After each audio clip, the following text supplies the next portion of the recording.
Do you want to live in a better world? Of course. But what if better was the wrong idea? Let me explain.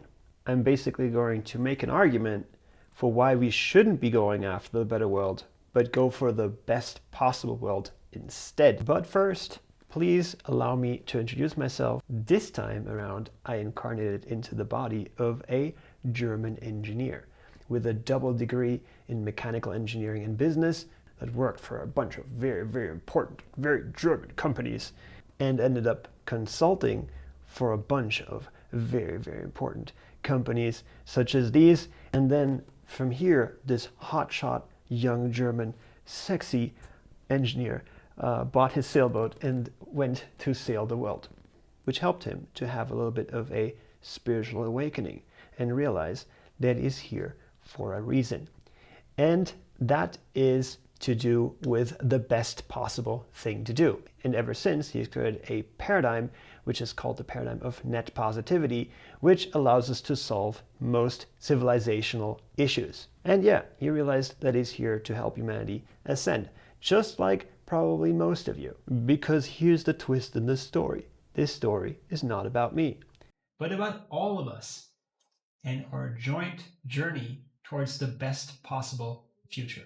Right, so first off, this thing that we seem to be hurtling towards as humanity for a few hundred years at least seems to be this idea of dystopia. Dystopia is Greek and it literally means bad place. So now here's an important question. What is the exact opposite of dystopia? Most people would think it is utopia, but that's actually not true. You see, utopia is actually a fabricated word. It was created by this guy called Thomas More in the 1516, where he released a novel called Eutopia. And to arrive there, he actually used the original word, which is e-utopia, EU meaning good, and topos meaning place. So basically, he took the first letter, cut it off, and with that, he created a new word, which now sounded a lot more like utopia, which literally means no place. So from here, basically, he created this new word called utopia, which was supposed to be a combination of the two. The ideal society is impossible was the main message. And that was also what his entire novel was about. And if you realize, this was a little bit of a goofball, this guy, because he ended up infusing humanity with a new idea, which was that the best possible world is really impossible and we shouldn't even try. Don't even start thinking about utopia. It's impossible. Trust me. Well, and technically it was, because utopia spelled with U really means impossible good place, or just no place really. That's what it mainly means, because that's where the phonetics come from. So just as a visual reference, utopia, it's no place and a good place at the same time, but it's also possible and impossible at the same time. It doesn't really make a lot of sense. Now, if you compare that with Eutopia, this story looks a little bit different, because good place, bad place, worst possible world, best possible world. Seems to make a lot more sense to me. You know, there's something like a scale from worst to worse to bad to good, better, and best, right? And this is what we're generally being sold as that. Let me give you an example. Electric cars. You see, in the way we talk, we say, this is better than that. And this is also better for the environment, or even good for the environment. And that makes no sense. And here is why. When you start taking the real impact into consideration, you realize none of them is better for the environment.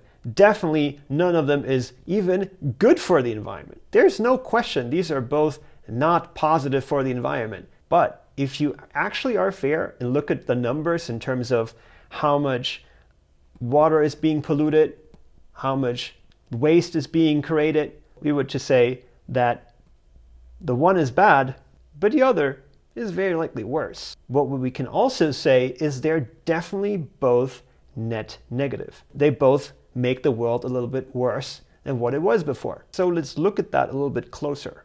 You see, less bad is actually not the same thing as good. So you might be wondering, is there a way to find out if something is objectively good? And the answer lies in a new paradigm that I call net positivity. So how does that work? I'm sure you've heard about sustainability, which is this entire idea that we should reduce our negative impact from first doing a lot of damage and then doing less, zero, right? We see the problem with this is that the end result remains negative. It's still bad.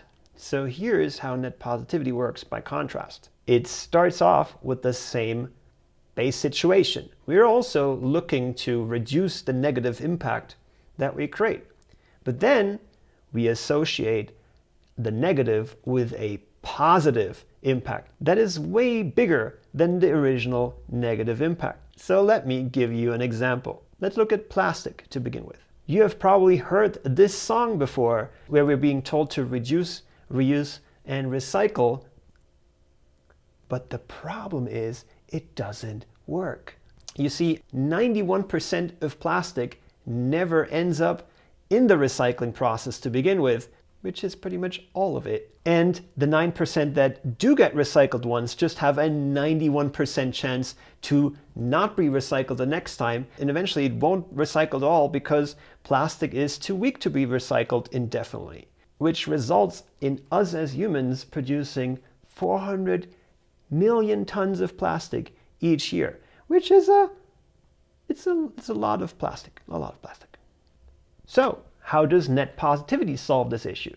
Very easy, by a pyrolysis plant. For that, first let me explain what pyrolysis is. When we're talking specifically about plastic, it's a process where you enclose plastic into an anaerobe environment, which makes it so that it cannot burn. And then you are heating it up, which makes the plastic melt and then eventually change its chemical structure. But how does it do that? Well, you see, plastic is a long hydrocarbon chain. And basically, when it starts melting, it starts cracking. And as it starts cracking, it becomes smaller and smaller and smaller. It turns into diesel, gasoline, paraffin, and other combustible derivatives of petroleum. So we turned plastic, which is trash and a waste, into a valuable commodity. And we did that at a financial gain. So let me show you how that works. This here is a plastic positive bottle. And you'll notice that by the beautiful plastic positive label it has on top, which reads 10x plastic positive. So what does that mean?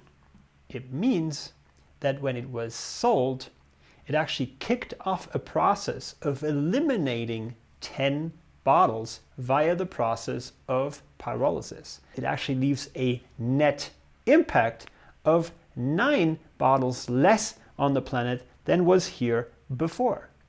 Awesome, isn't it?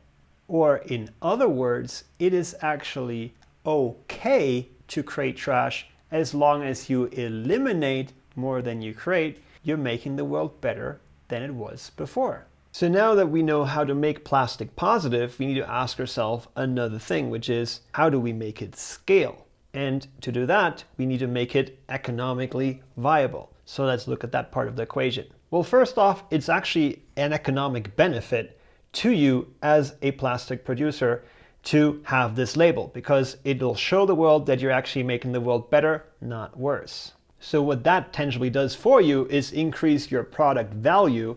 Just think about it. If you had two products, one that makes the world a little bit worse and one that makes the world a little bit better, which one of the two would you prefer? Well, to be honest, it kind of depends. Because if the good product costs 5 times more than the bad product costs, you're probably not going to buy it. But if it starts coming down in price to, let's say, $1.50 this, $1.25 that, then you realize that they become closer and closer where the marginal difference doesn't make any difference to you as a consumer.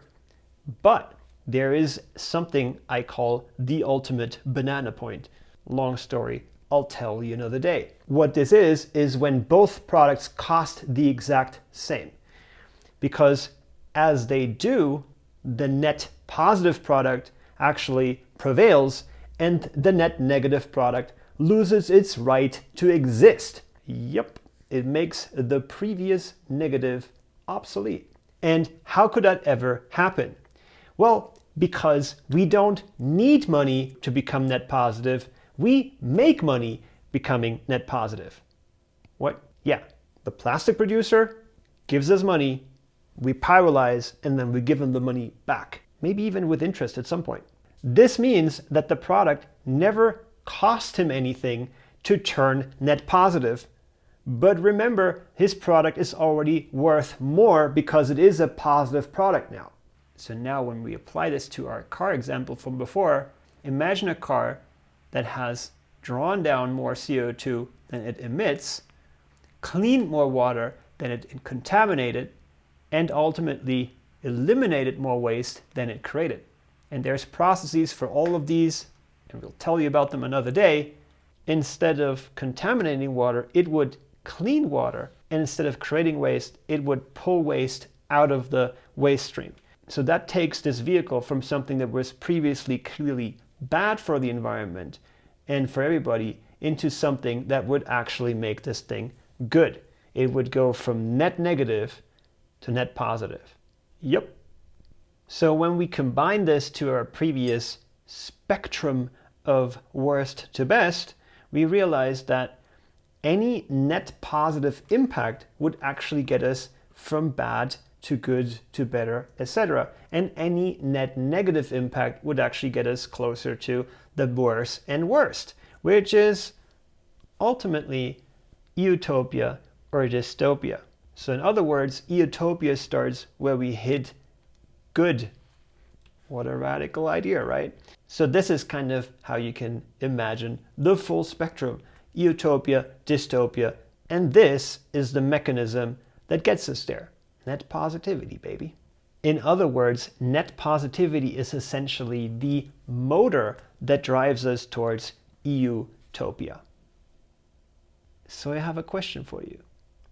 Would you like to live in the best possible world? So if we were to build Eutopia from scratch, what would we need? We probably need a bunch of different things, such as a new paradigm, maybe net positivity, a new way of life, new products and services, a movement, and probably financial systems and many, many, many other things. Yes, and yet we have all come here to precisely assist humanity in this very process to go from negative to positive. Bummer. And furthermore, I would like to add, we probably collectively spent many, many, many, many, many lifetimes incarnating here to perfect our skills. And I would say we are finally ready. We are creating Eutopia, and you can be part of it. But first, do you want to see a glimpse of what Eutopia looks and feels like? Or first off, it'll be a place where humans are a cure for nature and not a cancer. It will be a place where we live in liberty and abundance and not poverty. It'll be a place where we spend more time connecting to our higher selves than we spend time connecting to 5G. And the young, they'll have great places to acquire valuable life skills instead of indoctrination. And when we apply net positivity to nutrition, we realize that there is actually such a thing as medicinal gourmet food. Food that is devoid of toxins and full of great nutrients. What a radical idea. Turns out just with that, you can avoid pretty much most visits to the doctor ever. But why stop there? Why not create entire centers for vitality and rejuvenation and replace disease management altogether? And of course, we'll need places to work and do our business and live. And there's a lot more to be said about this entire thing. But in the end, the vision here is clear: for it to be a place where we're moving towards the best possible instead of dystopia. So let me introduce you to Eutopia, or we also call it the Eutopia Group. And how does it work? Well, first off, let me start with our mission. The mission of Eutopia is to build the best possible world. Sounds grand, and it is. You see, Eutopia is basically made up of three main elements at this point. The Eutopia movement is basically all of you guys that are looking to participate in creating the best possible world, and a global network of us. The Utopian Foundation is a non-profit that gives away grants and support and resources to everybody that is looking to help create the best possible world, and the Eutopia company is here to create and sell products and services that are net positive and help us get us there. And there's a little bit of an energetic flywheel between the three happening here. But more on this later, because now I'd like you to know what Eutopia can do for you. Would you maybe like to have some assistance in achieving your best possible life? Yes? Okay, then let me introduce you to the Eutopia tape. The Eutopia tape is a tool to help you expand into your best possible life.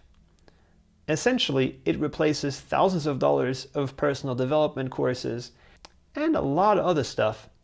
So how much would this invaluable tool for personal development helping you to achieve your best possible life be worth to you? Well, in our case, we're giving it away for free. Why? Because that's how Eutopia works. You maybe also like to have access to net positive knowledge and be able to apply that easier to your life. Well, you are in luck. Because today we are also announcing Eutopian AI, which is the world's first truly benevolent AI. When you're talking to conventional AI models, they share a similar knowledge base. So if you ask the conventional AI about net positivity, it would just probably default back to sustainability. And that is a big issue, because that means that a lot of the truly powerful knowledge, like how to cure yourself from cancer, or how to manifest your best possible life for that matter, would not be accessible through conventional AI. What would be the only way to compete with a dystopian AI? You guessed it, it is a Eutopian AI. So how does Eutopian AI work? Well, you might know about some very, very amazing thing. Maybe you know how to cure cancer. Maybe you know how to build a net positive building, or how to not have parasites. Basically all kinds of very, very useful knowledge. We feed that into our Eutopian AI, and then that Eutopian AI has basically the knowledge of the true masters, not just of a narrative that's been pre-filtered. We talked about this with AI, and AI loves it. Who would have thought? The exact opposite of dystopian AI is Eutopian AI. So how much is Eutopian AI, the condensed master's knowledge, be costing you per month or whenever? Well, nothing. Because that is how Eutopia works. And for those of you interested in making money with Eutopia or living in a utopia, these next two projects are going to be specifically interesting to you. The first one is called Net Positive Village, which is a project to create free, prosperous, and net positive human settlements all around the world. A very, very exciting project that I would highly, highly encourage you to check out after this talk. In fact, you're probably going to get a link to it just by signing up to, you guessed it, the Eutopia movement. And last but not least is the Refugico project. And so Refugico is essentially a better, faster, more profitable way to build, which is also the world's first net positive building system. So if any of what I just said spoke to you and you would like to help us build the best possible world, then please sign up for the Eutopia movement. Let us know what you would like to have in terms of the free goodies, and we will send you all the links to different things that we just mentioned that you chose, because you get to choose that inside of the sign up form. And do us one big favor. Please share this talk with as many people as you can. And I know we don't like sharing things anymore these days, but this one might be the best possible thing to share. So to conclude, there's really just two movements in this world right now. One headed for dystopia, and one doing the exact opposite. And you get to pick and choose.